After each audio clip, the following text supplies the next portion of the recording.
कहीं की भी हो सकती हैं, दिल्ली, मुंबई, जयपुर, हैदराबाद या फिर हिंदुस्तान का कोई भी और शहर। आमतौर पर ऐसे हादसों के बाद टेलीविजन स्क्रीन पर या अखबारों में नजर आते हैं कुछ चेहरे, सुनाई देते हैं कुछ नाम, वो नाम जिन्हें हम आतंकवादी कहते हैं, वो चेहरे जिन्हें हम खौफ के चेहरे बताते हैं। कुछ दिन सुर्खियों का हिस्सा बनने के बाद इनमें से कुछ नाम और कुछ चेहरे कहीं गुम हो जाते हैं। जानते हैं क्यों? क्योंकि अदालत उन्हें बाइज्जत बरी कर देती है, उन पर लगा आतंकवादी होने का इल्जाम हटा लिया जाता है। लेकिन क्या आपने कभी ये जानने की कोशिश की है कि क्या हुआ उन लोगों के साथ जिन्हें बताया गया था गुनहगार? कैसे बदल गई उनकी जिंदगी हमेशा हमेशा के लिए? कैसे एक इल्जाम ने तबाह कर दिया उनका वजूद? इमरान क्रिकेटर बनना चाहते थे, लेकिन उनके माता पिता चाहते थे कि वो एक इंजीनियर बने, पैसा कमाएं और अपनी बहन के हाथ पीले करें। लेकिन उनके ऊपर लगे एक इल्जाम ने सब कुछ तबाह कर दिया। उनकी बहन के लिए रिश्ता आना तो दूर, रिश्तेदारों ने भी मुंह फेर लिया। एक आतंकवादी को सबक सिखाने के लिए लोगों ने उनके घर पर पत्थर फेंके और हालत ये हो गई कि इमरान ने भी इस जिल्लत से तंग आकर खुदकुशी करने का फैसला कर लिया। इमरान, क्यों करना चाहते थे खुदकुशी? खुदकुशी इसलिए करना चाहता था क्योंकि मेरी वजह से जो है मेरे घर वालों को बहुत प्रॉब्लम हो रही थी और सिर्फ मुझे ये पुलिस वाले लेकर इतना न्यूज में बता रहे थे और मेरे घर पर कई बार खतरा हुआ और मेरे जो भाई है उनके स्कूल में उनसे तरह तरह के सवाल पूछे गए थे और मेरी बहन को उनके इंस्टीट्यूट से निकाला गया था क्योंकि वो मेरी बहन है और मेरे जो पिताजी है उन्हें उनके प्रमोशन की जगह डिमोशन दिया गया था। तो उसकी वजह से जो है मैंने सोचा कि मेरी वजह से इतनी प्रॉब्लम आ रही है, चलो मैं ही मर जाता हूँ तो ये सब प्रॉब्लम खत्म हो जाएगी। क्या हुआ था आपके साथ? क्यों पकड़ा गया आपको?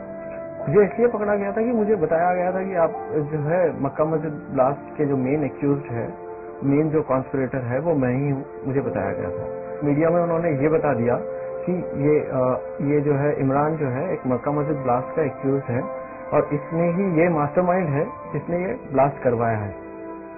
और उसके बाद फिर अगस्त 25 को लुम्बिनी और गूगल चाट का ब्लास्ट हुआ था, उन्होंने मेन कॉन्स्पिरेटर फिर मुझे ही बताया था।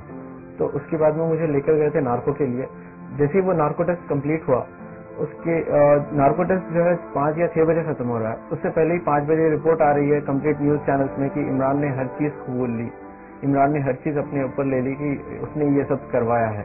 एक बात बताओ, आज अगर मैं आपसे कहूँ कि जुलाई 2007 जब आपको गिरफ्तार किया गया, वो दिन 22 साल की उम्र थी सिर्फ आपकी?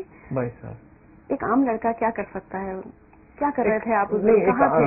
मैं जो है क्रिकेट खेलकर कोई दोस्तों के साथ बाहर गया था, तो वहां से क्रिकेट खेलकर मैं वापस आया घर पे आके मैं अपना नॉर्मली खाना वाना खा के सोया था और मुझे पकड़ने के लिए जो है ये लोगों ने कुछ 7 से 8 गाड़ी, जैसे आपने देखा कि बिलाल इस हेडलाइंस में एक है कि शाहिद बिलाल एक करके कोई टेररिस्ट है बड़ा, और वो टेररिस्ट ने 300 मेंबर्स में से मुझे चुना था क्योंकि बिकॉज आई वॉज द मास्टरमाइंडेड।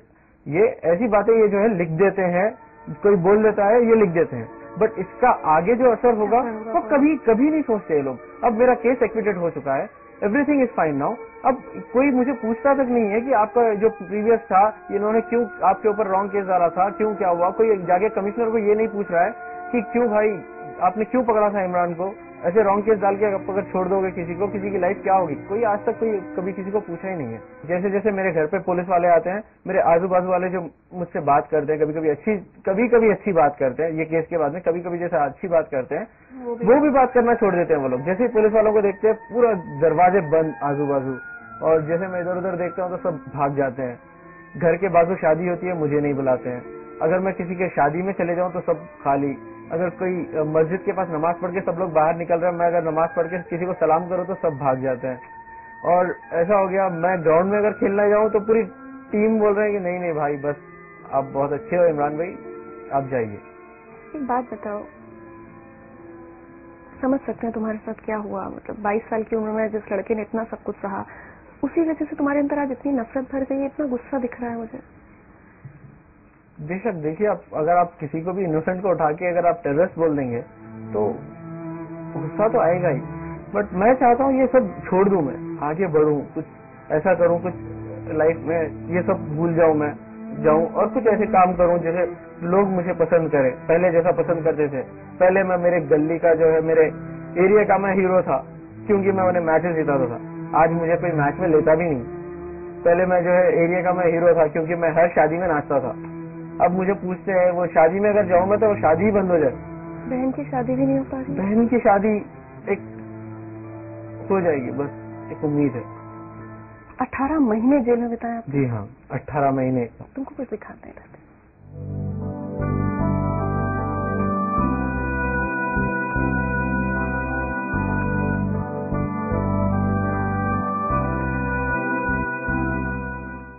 ये चंचलगढ़ सेंट्रल जेल है, यहाँ पे रखा गया था मुझे, और शुरू से आखिरी तक 18 महीने मैंने ये जेल में बिताए हैं। 4 दीवारी है, 4 दीवारी में मैं अकेला सोता था, अकेला रोता था। बोलते हैं ना कि अगर रोगे भी तो आप अकेले ही रोगे, जो भी है, दुख है तो सुख है तो जो भी है अकेले ही वहां पे बिताना था, अकेले ही करना था, अकेला ही था। और मेरे साथ डाला गया तो किसको? अबू सलीम को डाल दिया उन्होंने डायरेक्ट। मैं अबू सलीम को देखते, मैं अबू सलीम को बेकार बेकार क्वेश्चन पूछ रहा था, आपकी मोनिका वैद्य से शादी हुई? तो वो बोल रहा था यार तू अभी बच्चा ही है, तो देखो ये इसको किसने डाल दिया केस में? ये अबू सलीम कह रहा है मुझे, एक क्रिमिनल होके दूसरे क्रिमिनल को समझा रहा है ऐसे। बहुत टॉर्चर भी किया गया। टॉर्चर बहुत ज्यादा। एक बच्चे को उठाते हैं, जो कॉलेज जाने वाला बच्चा है, खेलने वाला बच्चा है, उसे उठा के ऐसे मारा जाता है, 3rd डिग्री टॉर्चर दिया जाता है। मुझे जो है नॉर्मल इलेक्ट्रिक शॉक्स दे दे के परेशान, और इलेक्ट्रिक शॉक्स भी ऐसी जगह पे दिए जाते थे प्राइवेट पार्ट पे, और प्राइवेट पार्ट पे यार समझ नहीं पाते। अब मैं वो पेन भी नहीं बोल सकता हूँ मैं आपको, इतना बुरा था वो एक लम्हा। जब मुझे मारा जाता था तो दिमाग में एक टाइप ऑफ व्हाइट रोशनी आती थी, आंख बंद करता था, ऐसे रोशनी आती थी, फिर ऐसे बिछक कर दिया था। अच्छा, वो मार दिया उन्होंने जेल में। उसके बाद में कंटिन्यू 3 महीने तक मैं रात में बराबर सो नहीं पाता था। सब लोग बोलते थे यार तू नींद में जो है एकदम उठ जाता फिर बाद में सोता है। तो बोलता था नहीं मैं तो सो रहा था ना। नहीं, वो बोलते नहीं मत मारो बोलते रहता है ऐसे। मैं हर मार पे एक ही बात पुकार रहा था, अम्मी बचाओ, अम्मी बचाओ, अम्मी बचाओ। मैं सोच रहा था शायद ये आवाज कहीं तक चले जाए, कोई आ जाए मुझे बचाने के लिए। फिर उसके बाद में मुझे जो है ऐसे बाल पकड़ के खींचते हैं नजदीक और ऐसे लात से मारते, जैसे मारने के बाद में उनके हाथ में अगर देखें इतने बाल आ जाते थे। जेल का सर्टिफिकेट है मेरे पास 2 साल का, वो दूं? कोई देगा मुझे नौकरी?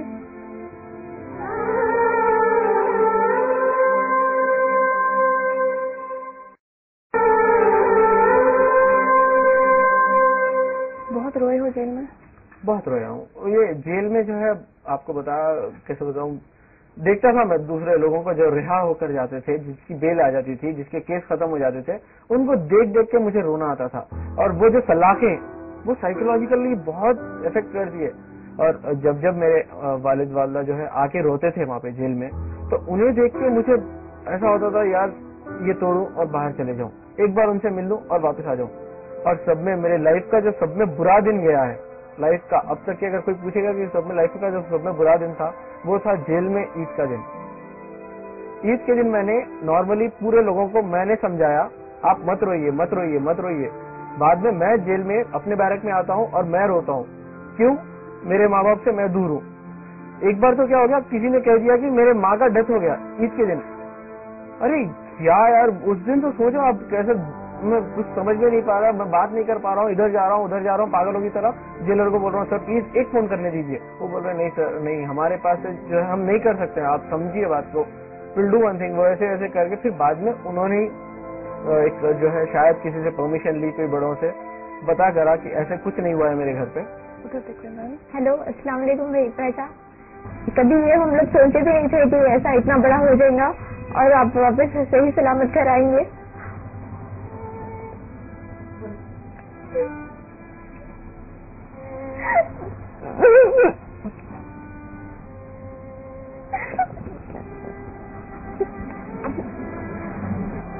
मैं पापा को कभी रोते भी नहीं देखी। पापा तो आपके लिए बहुत ज्यादा रोते थे, हम सबसे ज्यादा पापा का रोना था। कैसे भी हो वो दिन मैं याद करना नहीं चाहती। आप आ गए, बस खुश है हम लोग।